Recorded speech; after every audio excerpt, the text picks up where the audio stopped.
और नरेंद्र मोदी के बीजेपी के प्रधानमंत्री पद के उम्मीदवार के रूप में ऐलान होते ही एनडीए की सभी विपक्षी पार्टियों ने अपनी अपनी प्रतिक्रियाएं दी है। एनडीए की पार्टियां मोदी के साथ खड़ी हैं तो विपक्षी पार्टियां अपने अपने रूप में उनमें और बीजेपी में खामियां निकाल रही हैं।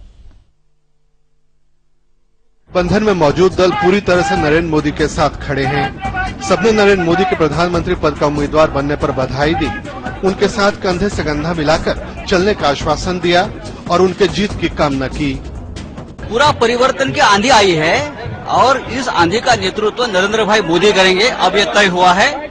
और शिवसेना, उद्धव ठाकरे साहब और पूरी पार्टी तन मन धन से मोदी जी के पीछे चट्टान की तरह खड़ी रहेगी और काम करेंगे। He Narendra Modi ji is an able, capable administrator.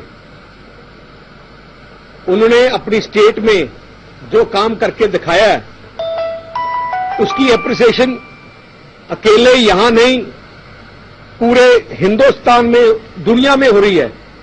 आज गुजरात मॉडल बाकी स्टेट्स भी यूज कर रही हैं और इंटरनेशनल लेवल पे उनकी प्रेज हो रही है। सो काम किया है इसलिए प्रेज हो रही है। एक दशक से ज्यादा वक्त तक बीजेपी के साथ रहकर सत्ता का स्वाद चखने वाली जेडीयू को नरेंद्र मोदी की उम्मीदवारी के पीछे सांप्रदायिकता की बू आ रही है। पार्टी का कहना है कि बीजेपी एक बार फिर जनसंघ के पुराने मुद्दे की तरफ लौट रही है।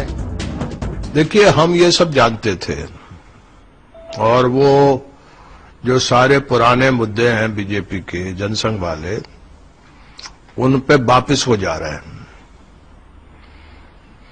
तो ये उनकी पार्टी का आंतरिक मामला है, वो किसको बना रहा है किसको नहीं बना रहा है। ये जरूर है कि हम लोग इस बात को भांप गए थे, हमारी पार्टी, और हमने अपना रास्ता अलग कर लिया, उनने रास्ता अपना अलग कर लिया। विपक्षी पार्टियां इसे बीजेपी का अंदरूनी मामला बता रही हैं, मगर इस पर चुटकी लेने से भी नहीं चूक रही। कुछ नहीं, कुछ लोग चाहते हैं कि उनकी दिवाली एडवांस हो जाए, उन्होंने अपनी दिवाली एडवांस कर दी। हम तो अपने वक्त पे दिवाली मनाएंगे। जिस समय ये कहा जा रहा था कि अटल बिहारी वाजपेयी साहब ये सोच रहे थे कि उनको हटाना है मुख्यमंत्री से, जब दंगे हुए हैं गुजरात के अंदर, अब उसी व्यक्ति को अब एंडोर्स करेगी, पूरे देश भर में उनका नेतृत्व करेगा।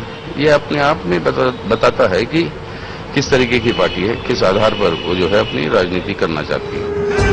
एनडीए के घटक दलों की प्रतिक्रिया से यह साफ है कि उन्होंने नरेंद्र मोदी को अपना भी पीएम उम्मीदवार मान लिया है, मगर मोदी की असली चुनौती अब शुरू होगी जब उन्हें एनडीए के लिए नए साथी लाने होंगे ताकि लोकसभा में 272 के आंकड़े से ऊपर जाया जा सके।